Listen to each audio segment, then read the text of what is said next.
The crystal city of Harmony's End sparkled like a jewel against the purple sky of Cathara Prime. Its towers reached high into the clouds, each one grown from pure crystal over thousands of years. The Cathara people moved through the streets like living gemstones, their bodies made of the same beautiful crystal as their homes. They had lived in peace for millions of years, creating art and music that could make other beings weep with joy.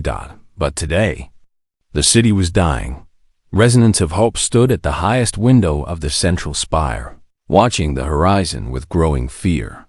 Dark shapes moved across the land like a disease, eating everything in their path. The Devourers had come to Cathara Prime 3 days ago, and already half the planet was gone. The Devourers looked like giant metal boxes with legs, each one the size of a building. They moved slowly but never stopped. When they touched something, it simply disappeared, consumed to make more of themselves. Trees, rocks, animals, even other Cathara. Everything became food for these terrible machines. How many cities have we lost? Asked Memory of Songs, her crystal body flickering with sadness. 17 major cities and 43 smaller settlements, Resonance of Hope replied. His voice carried the sound of breaking glass. At this rate, we have perhaps 3 days before they reach the last safe zones. The Cathara had tried everything. Their best scientists had built energy weapons, but the Devourers simply changed their metal skin to absorb the blasts. They had tried sending radio signals to confuse the machines, but the Devourers adapted to each new frequency. They had even tried reasoning with them, thinking perhaps these beings could be bargained with. But the Devourers never responded to anything except the urge to consume. What about the other worlds? Memory of Songs asked. Have any of them answered our calls for help? Resonance of Hope's light grew dimmer. The Altarian hegemony says they cannot risk their fleets. The Vegan Republic has offered to take refugees, but their ships cannot carry even 1% of our population. The Centauri Federation has already moved their border stations further away from us. The truth was painful but simple. The galaxy was full of advanced civilizations, but none of them wanted to fight the Devourers. These machines had already destroyed 17 different worlds, and no one had found a way to stop them. The smart choice was to stay far away and hope the Devourers would be satisfied with what they had already eaten, but the Cathara had nowhere to run. This was their only world, their only home. 7 billion crystal beings lived here, each one unique and irreplaceable. Their children, barely formed and still learning to sing their first songs. Their elders, who held the memories of 1,000,000 years of peace. Their artists, their teachers, their dreamers, all of them would be consumed within days. There must be something we haven't tried, Memory of Song said. But her voice held no hope. Resonance - Hope looked at the equipment around him. The central spire contained the most powerful communication array on the planet, designed to speak with civilizations across the galaxy. They had already sent messages to every major power, every military force, every trading federation they could reach. The answers were always the same. We are sorry for your loss. There is nothing we can do. But perhaps they had not asked everyone. Memory of Songs, he said slowly. What do we know about the Outer Rim territories? The worlds that are not part of the major federations? Very little, she replied. Most of them are considered primitive or dangerous. The civilized worlds avoid them. Dangerous how? Some have violent weather. Others have poisonous air. There are worlds with crushing gravity, intense radiation, or creatures that kill without reason. The galactic databases mark them as unsuitable for civilized life. Resonance of Hope felt something stir in his crystal heart. Perhaps civilized beings could not help them. But what about uncivilized ones? What about beings who lived with danger every day? He began working at the communication array, adjusting the frequencies to reach further out into space. Instead of sending targeted messages to known civilizations, he would broadcast widely, hoping anyone, might hear them and respond. "What are you doing?" Memory of Songs asked. "I am sending our plea to the stars themselves," he replied. "To anyone who might listen, civilized or not." The message he crafted was simple but complete. He explained who the Kithara were, where they lived, and what threatened them. He included their coordinates and detailed information about the Devourers. He added mathematical proofs and scientific data that any advanced species could understand. Most importantly, he made it clear that they were facing complete extinction. The message went out in all directions, carried by quantum waves that could travel faster than light.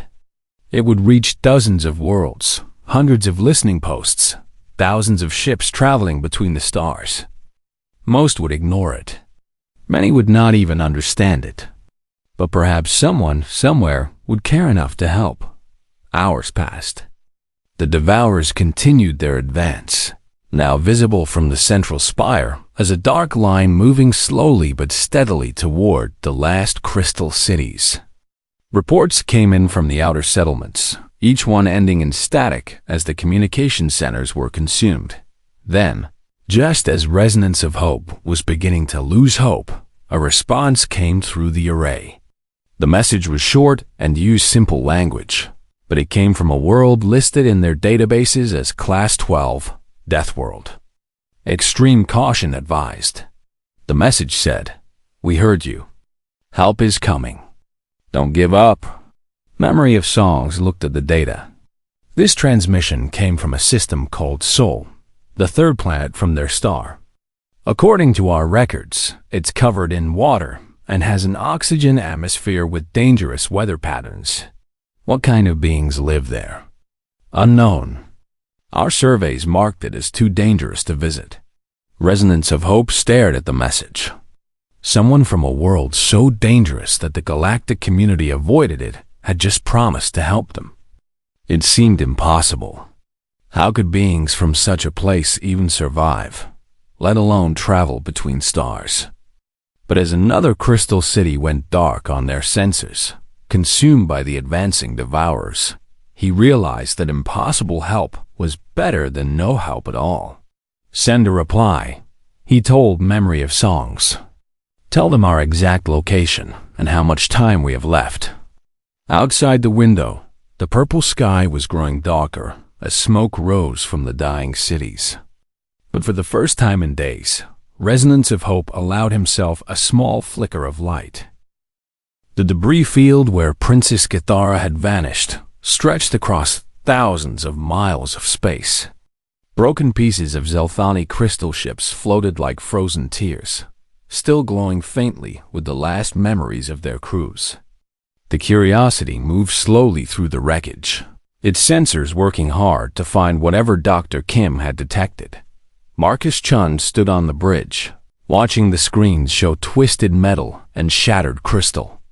His crew worked quietly around him, running scans and taking samples. Unlike most species, humans did not feel uncomfortable in places where battles had been fought. They had learned long ago that death was part of life, and that the living had a duty to learn from the dead.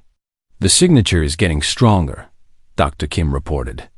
"It's definitely organic, and it's definitely alive. But there's something else, Captain. It's not just moving randomly. The pattern suggests it's being held somewhere against its will." Marcus frowned. "Held by what?" "The Devourers don't take prisoners. They consume everything they touch. That's what makes this so strange," Dr. Kim said. "According to our data, the Devourers have never shown interest in keeping anything alive.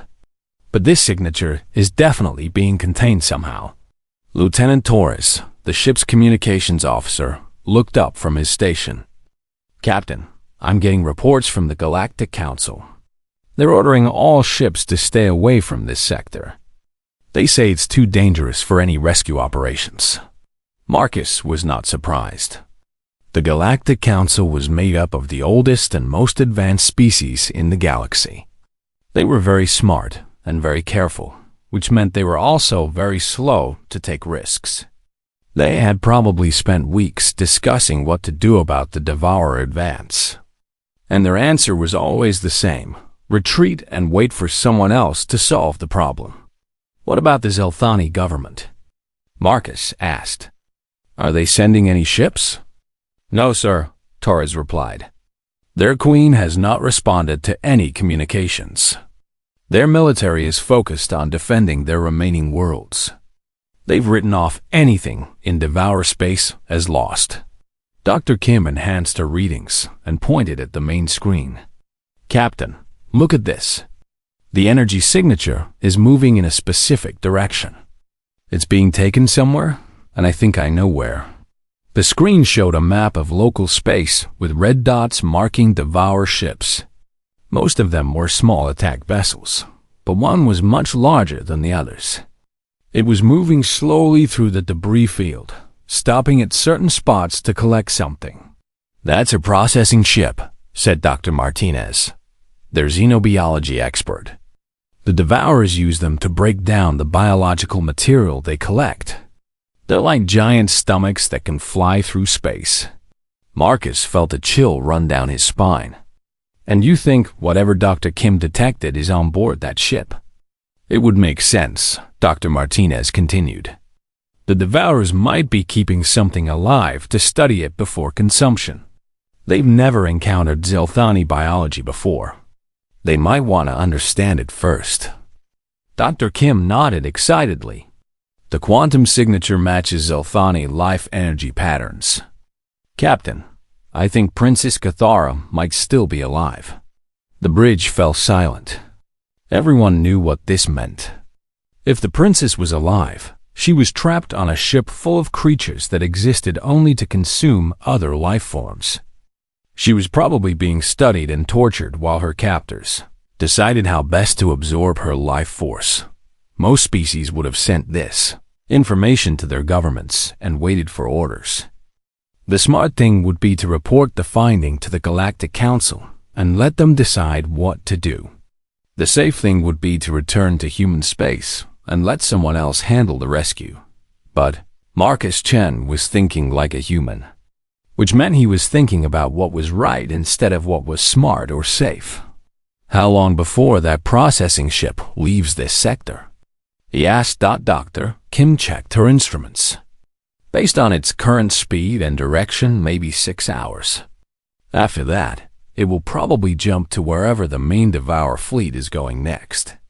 And how long would it take to get a message to the Galactic Council and receive a response? Lieutenant Torres did some quick calculations. At least 12 hours, sir. Maybe longer if they decide to form a committee to discuss it. Marcus looked around at his crew. They were all staring at him with expressions he had seen before. It was the look humans got when they were about to do something that other species would call insane. Sir, said Dr. Martinez carefully, are you thinking what I think you're thinking? Marcus walked over to the main screen and stared at the image of the Devourer processing ship. It was huge, at least 10 times the size of the Curiosity. Its surface looked like living tissue mixed with metal, and it moved through space in a way that made his eyes water to look it directly. I'm thinking that somewhere on that ship is a young woman who has been trapped for 2 months while her mother grieves for her, Marcus said quietly. I'm thinking that by the time any official rescue mission gets organized, she'll either be dead or lost forever. Captain, Dr. Kim said, that ship is crawling with Devourers. We don't even know how many of them there are. Our ship has basic defensive systems, but we're not a warship. If we try to board that thing, we'll probably all die. Marcus nodded. You're right.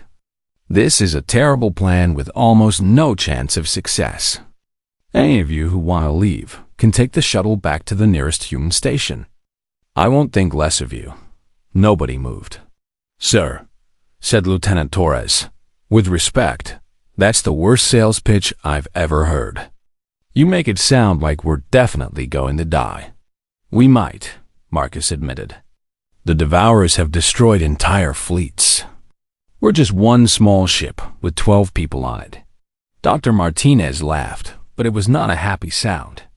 Captain, my grandmother used to tell me stories about humans in the old days. She said we used to hunt animals that were bigger and stronger than us by being smarter and more stubborn. Maybe we can't outfight those things, but maybe we can outsmart them. Dr. Kim was already running calculations on her computer. The processing ship has some kind of biological armor, but our sensors show weak points where different sections connect. If we could get close enough, we might be able to cut through. And then what? Asked Torres. We walk around inside a ship full of monsters looking for one prisoner? Marcus smiled for the first time in days. Then we do what humans do best. We improvise, we adapt, and we don't give up until the job is done. He turned to address his entire crew. I'm not ordering anyone to do this. This is volunteer only. We're going to try to rescue someone we've never met from a species we've never encountered. And we're going to do it because it's the right thing to do. One by one, his crew nodded their agreement. They were scared. Marcus could see it in their faces. But they were also determined. It was a very human expression. All right then, Marcus said. Let's go save a princess. The Devourer processing ship looked even worse up close. Its surface was covered with what looked like veins and arteries, pulsing with dark fluid. Strange openings appeared and closed along its hull like breathing holes. The whole thing seemed more grown than built. As if someone had convinced the nightmare to take the shape of a spaceship, Marcus Chun floated in space outside the Curiosity, wearing his environment suit and carrying a bag of tools that would have made other species laugh. While most aliens used advanced energy weapons and sophisticated scanning devices, humans still preferred simple mechanical tools that worked even when more complex systems failed. Readings show the weak point is just ahead.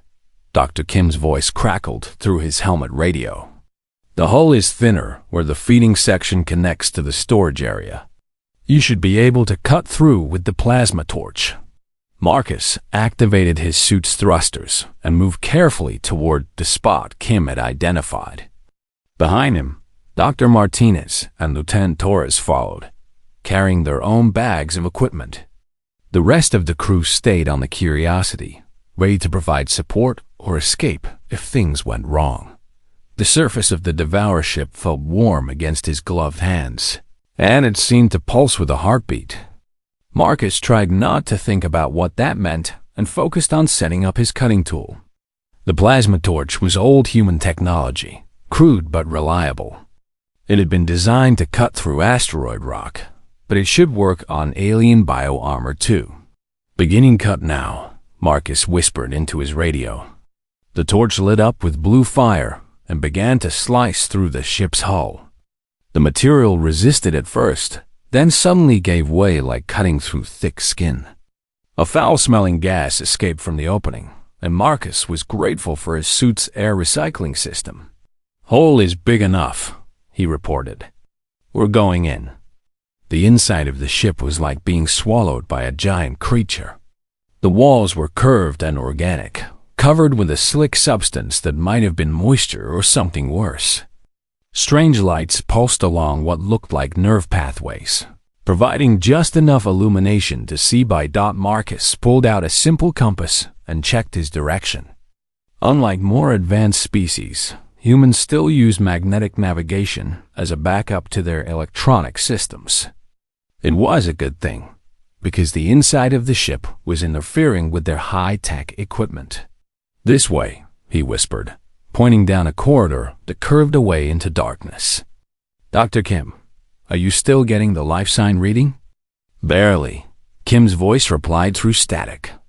The signal is definitely coming from deeper inside the ship. But Marcus, I'm also detecting movement. Lots of movement. As if summoned by her words, a sound echoed through the corridors around them. It was like nothing Marcus had ever heard. Part insect clicking, part wet breathing, part electronic humming. Whatever made that sound was big, and it was getting closer. "Move!" Marcus hissed.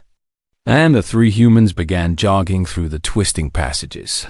The inside of the ship was a maze of tunnels and chambers, all designed for creatures that did not think like humans. There were no straight lines, no right angles, no logic that Marcus could understand. It was like trying to navigate through someone else's digestive system. They passed chambers filled with floating pods that contained dark shapes. Marcus tried not to look too closely at what was inside them. They passed rooms where the walls themselves seemed to be digesting something. They passed areas where the floor was soft and spongy, like walking on living tissue. "Captain," Dr. Martinez whispered, "I don't think this ship was built. I think it was grown. The whole thing is one giant organism." "That explains why our sensors are having trouble," Torres added. "We're not just inside a ship. We're inside a living creature." Marcus nodded but did not slow down. Humans had dealt with dangerous animals before. The key was to remember that every living thing had weaknesses. Even if those weaknesses were not obvious at first thought, they followed Dr. Kim's directions deeper into the ship, always staying away from the sounds of movement in other corridors. Several times they had to hide in side chambers while things passed by, things that clicked and hummed and made wet sliding noises. Marcus caught glimpses of creatures that looked like giant insects made of metal and flesh, but he was careful not to let them see him. After what felt like hours, but was probably only 30 minutes, they reached a large chamber near the center of the ship. The room was filled with tall, transparent tubes, each one containing a different creature suspended in green fluid. Marcus recognized some of the species. There was a corvin with its blue fur and 4 arms, a thelian with its bird-like features, and several others he could not identify. But in the center of the room, in the largest tube, floated Princess Kithara. She was unconscious but clearly alive. Her silver skin had turned pale, and the lights that normally danced across her body were dim and flickering. Tubes connected to her arms and head were slowly drawing away her life energy, feeding it to something deeper in the ship. "Found her," Marcus whispered into his radio. "She's alive but weak. We need to get her out of here fast." Dr. Martinez was already studying the tube's construction. "The container is biological, but it has mechanical controls. If I can figure out how to open it without triggering an alarm." That was when the clicking sound returned, much closer this time. Through the chamber's entrance crawled something that made Marcus's skin go cold. It was roughly the size of a horse, but it moved like a spider. Its body was covered in black armor that looked like metal but moved like muscle. Multiple eyes on stalks turned to focus on the 3 humans. "It's seen us," Torres said quietly, raising his plasma rifle. "Wait," Marcus said. He had noticed something important. The creature was not attacking immediately. Instead, it was studying them with what looked like curiosity.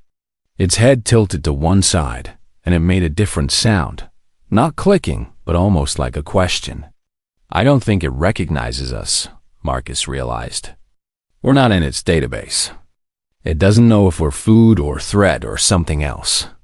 Moving very slowly, Marcus reached into his tool bag and pulled out a simple emergency flare. Human spacecraft carried these as backup lighting in case power systems failed. It was old technology, but it was also very bright. The creature's eyes followed the flare as Marcus held it up. When he activated it, the sudden red light made the creature rear back and make an alarm sound. For just a moment, it was distracted. "Now!"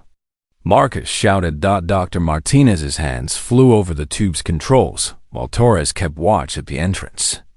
Marcus moved to catch Princess Kithara as the green fluid began to drain away. The tube opened with a wet sucking sound, and the Zelthani princess collapsed into his arms. She was heavier than she looked, but not too heavy for a human who had grown up on a high-gravity world. Marcus lifted her over his shoulder, while Martinez grabbed medical supplies from his pack.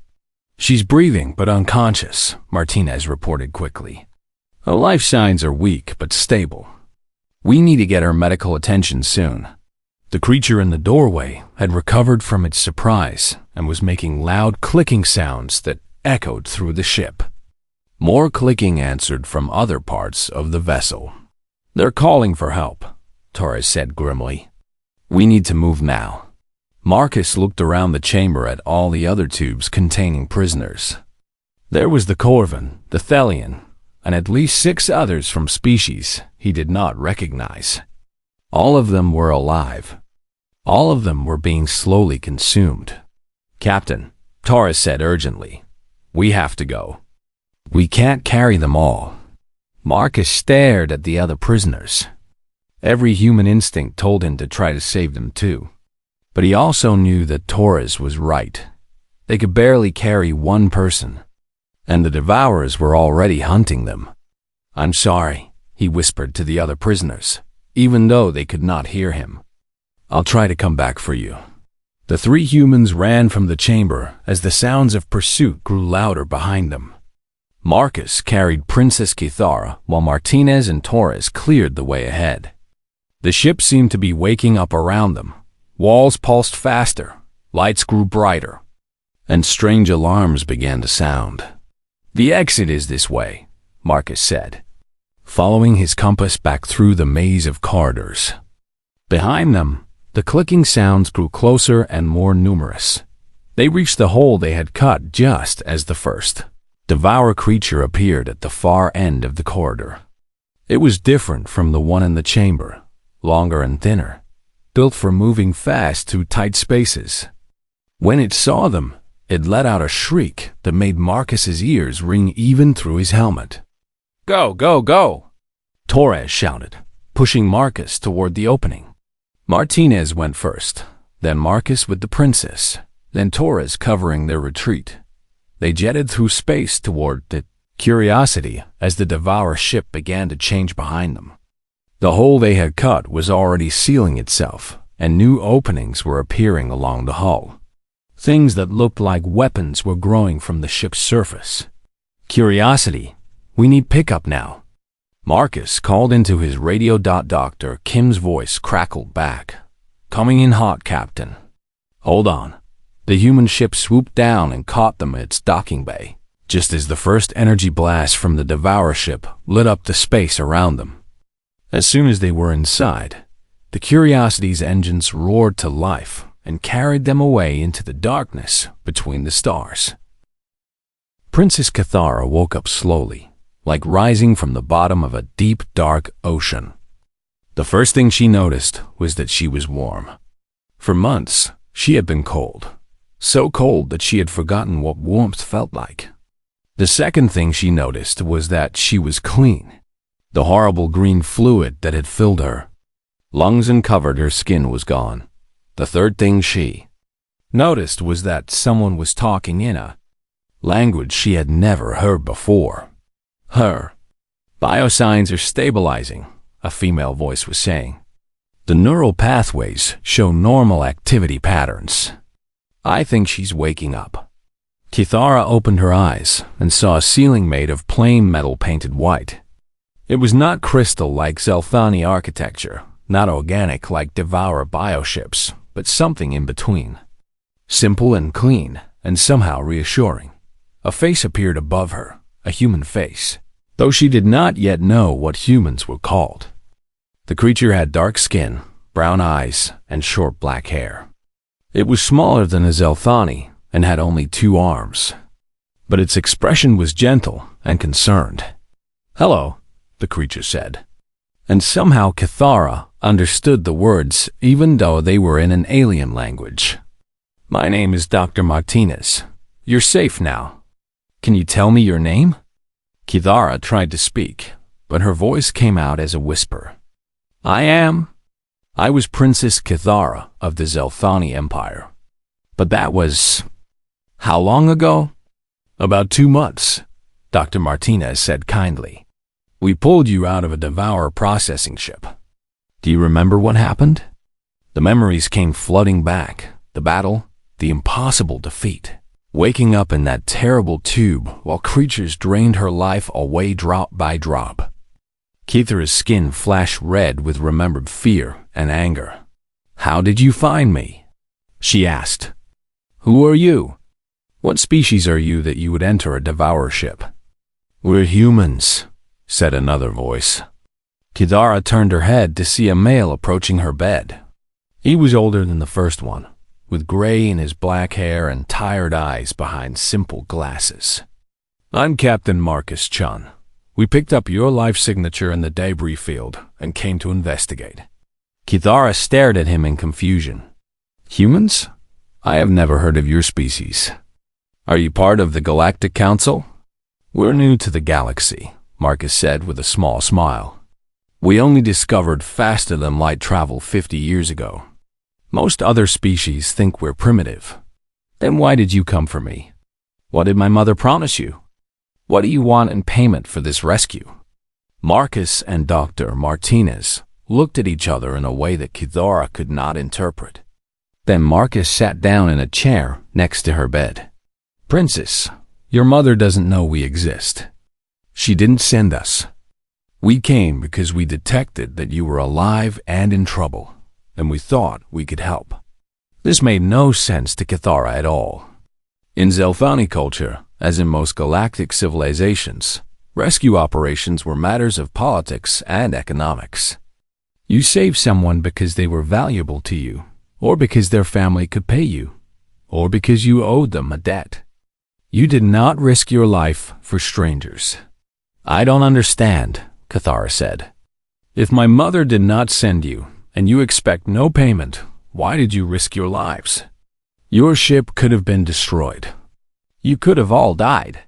"Because it was the right thing to do," Marcus said simply.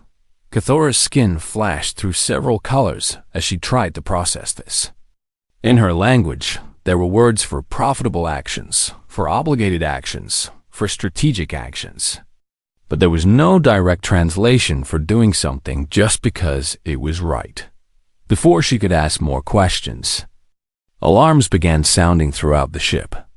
Dr. Martinez rushed to a wall console while Marcus spoke into a communication device. "Report," Marcus said.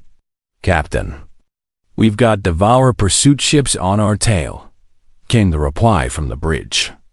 3 fast attack vessels gaining on us. They must have followed our engine trail.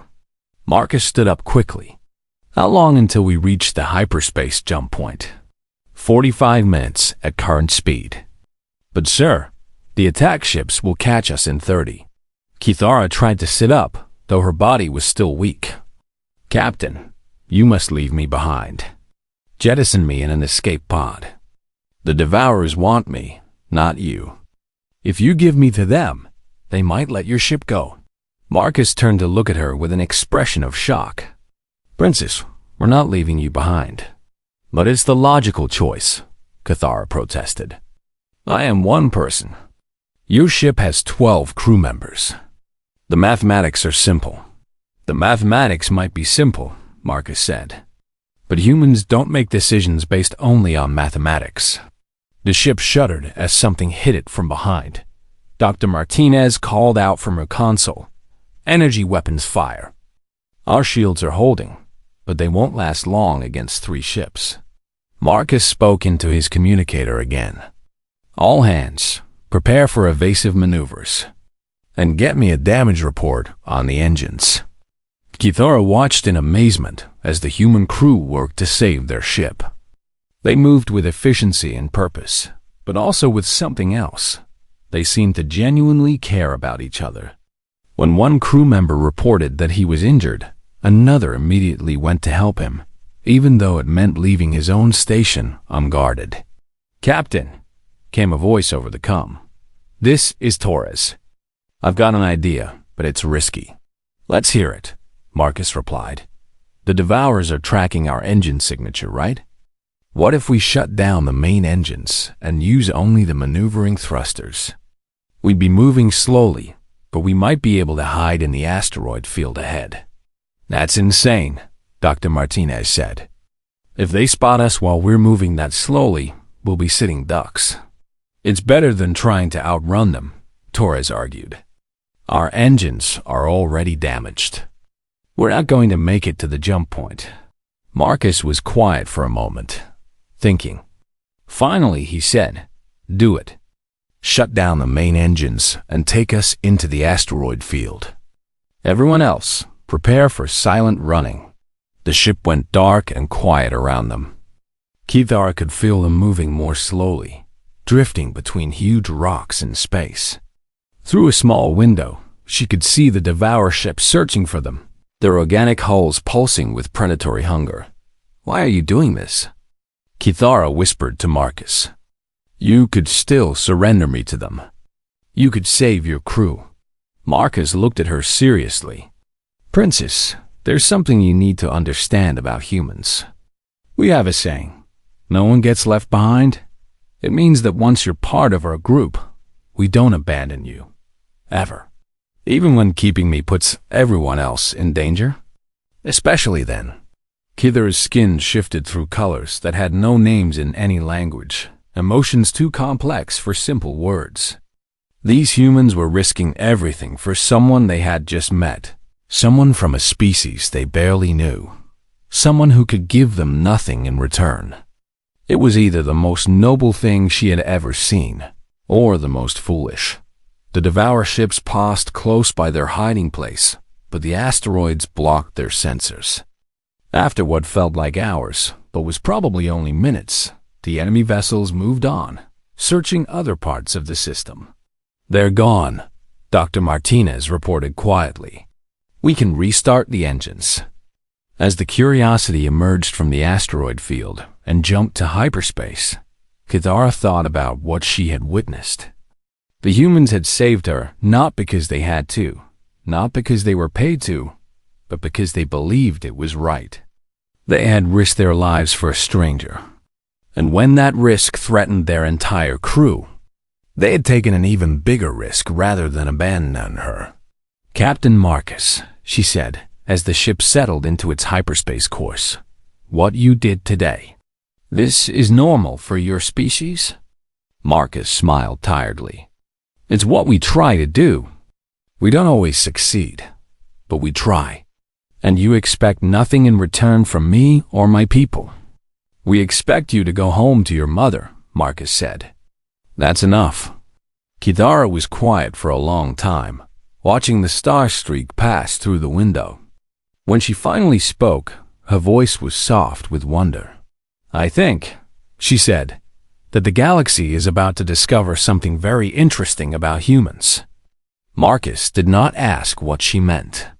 He was too tired, and there was still a long journey ahead to get her home safely.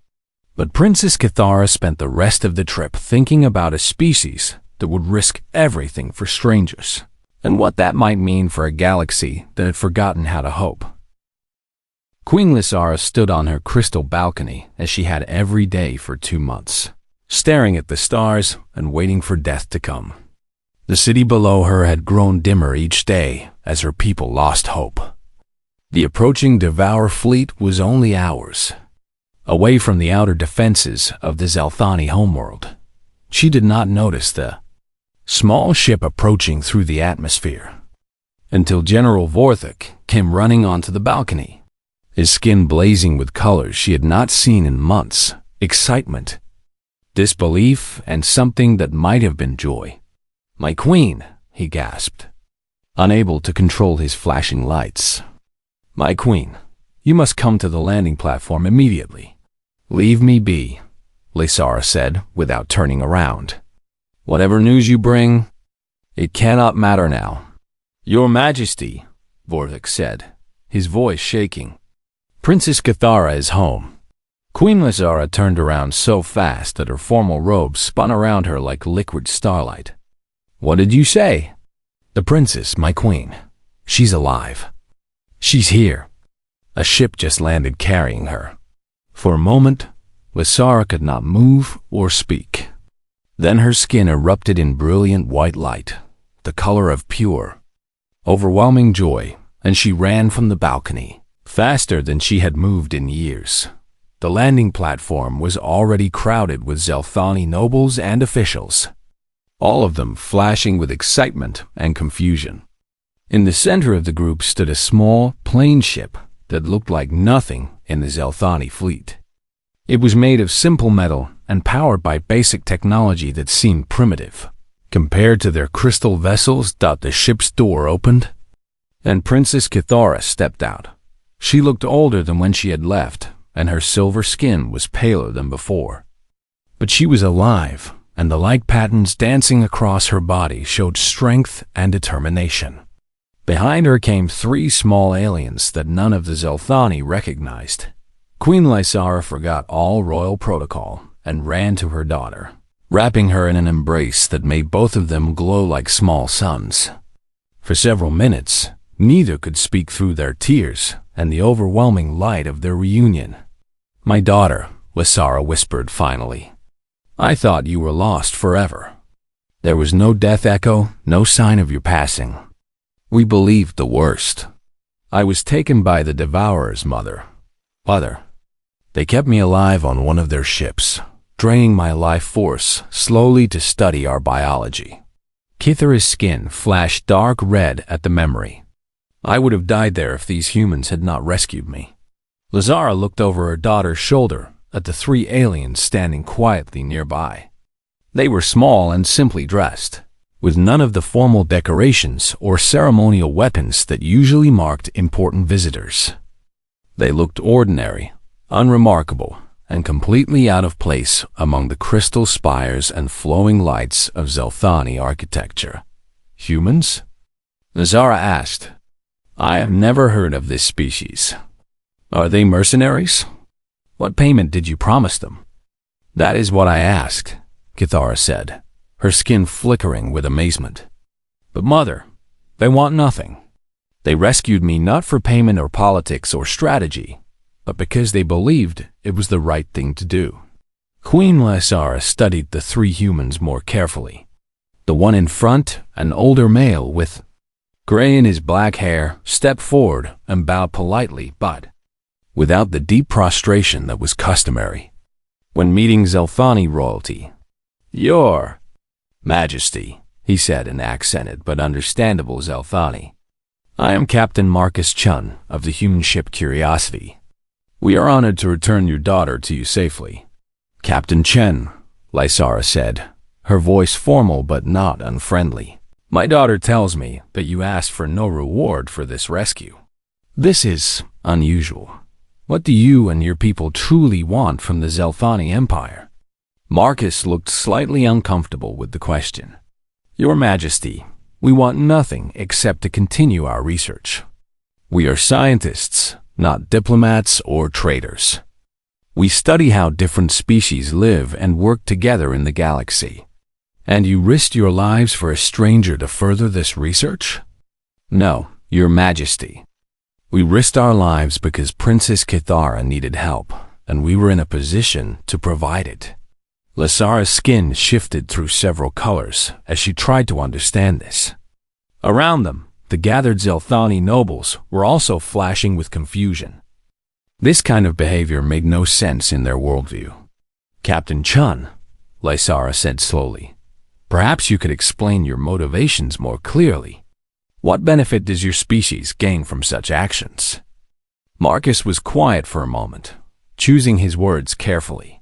"Your Majesty, humans believe that helping others when they need help is not about gaining benefits. It's about being the kind of people we want to be.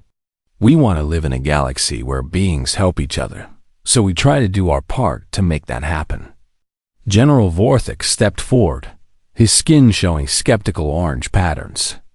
"Captain, that is a beautiful philosophy, but surely your government has strategic interests in this region. Perhaps you seek a military alliance against the Devourers." "General," Marcus replied, "my government doesn't even know we're here. We're a research vessel, not a diplomatic mission. We happened to detect the princess's life signs and decided to investigate." "You decided?" Lysara asked. "Without orders from your superiors?" "Without authorization from your government." "Yes, Your Majesty. And your crew agreed to this unauthorized rescue mission?" They were willing to risk their lives for someone they had never met. They volunteered, Your Majesty. I gave them the option to leave, but they all chose to stay and help. Princess Kithara moved closer to her mother. It's true, Mother. I watched them during the escape from the Devour ship and during the journey home. They care for each other in ways I have never seen before. When one was hurt, others immediately helped, even if it put them in danger. When they were being pursued, they refused to abandon me, even though keeping me made escape much harder. Queen Lysara looked back at Captain Marcus with new interest. Show me your hands, Captain. Marcus looked confused but extended his hands. Lysara examined them carefully, noting the calluses and small scars that came from working with tools and machinery. These are the hands of someone who does his own work, she observed. You are not nobility, are you, Captain Chun? No, Your Majesty. I'm a scientist and engineer. Most of my crew comes from similar backgrounds. Yet you command a starship and lead exploration missions. In Zelthani society, such positions would be reserved for the highest nobility. Humans do things differently, Marcus said with a small smile. We tend to promote people based on their abilities and achievements rather than their birth. Lysara's skin began to show a pale blue color, the shade of deep thinking. Captain, you and your people have given me much to consider. You have returned my daughter to me when I believed she was lost forever. You did this not for reward or alliance or political advantage, but simply because you thought it was right. Yes, Your Majesty. And you continue to ask for nothing in return? Nothing except permission to continue our research, and perhaps to learn more about your people and your culture. Queen Lysara walked to the edge of the landing platform and looked out over her city. For the first time in months, the crystal buildings were beginning to glow brighter as news of the princess's return spread among the population. Hope was returning to her people. Captain Chun, she said without turning around. In our long history, the Zelthani have formed alliances based on mutual benefit, trade agreements based on resource exchange, and treaties based on strategic advantage. We have never formed a relationship based simply on respect and friendship. She turned back to face him, and her skin was now glowing with the warm gold color of sincerity. I would like to try something new. I offer you and your people not a trade agreement or military alliance, but something rarer, the friendship of the Zelthani Empire. Marcus looked surprised. Your Majesty, I'm honored, but I'm not authorized to negotiate on behalf of my government. I am not asking you to negotiate, Captain. I am simply stating that you and any humans who come after you will be welcome in Zelthani space as friends. We will share our knowledge and resources freely, not because we expect something in return, but because that is how friends should treat each other. She paused and looked directly into his eyes. You have taught my daughter and my people something valuable today, Captain. You have shown us that there are beings in this galaxy who act out of compassion rather than calculation. In a time when creatures like the Devourers threaten all life, perhaps what we need most are allies who care more about doing right than doing well. Princess Kithara stepped forward, her skin bright with silver light. Captain Marcus, will you stay for a few days? I would like to learn more about humans and your way of thinking, and I believe my people would benefit from that knowledge as well. Marcus looked at his crew members, who nodded their agreement. We would be honored, Your Highness. As the Zelthani nobles dispersed to spread the news of the princess's return, Queen Lysara remained on the platform with the humans. The approaching Devourer fleet was still hours away, but for the first time in months, she felt hope instead of despair. Captain, she said quietly, my daughter's rescue will not save us from the Devourers. We are still vastly outnumbered, and our defenses are weak. Perhaps, Marcus replied, but now you're not facing them alone. And sometimes, Your Majesty, having friends who refuse to give up is more valuable than having weapons that always work.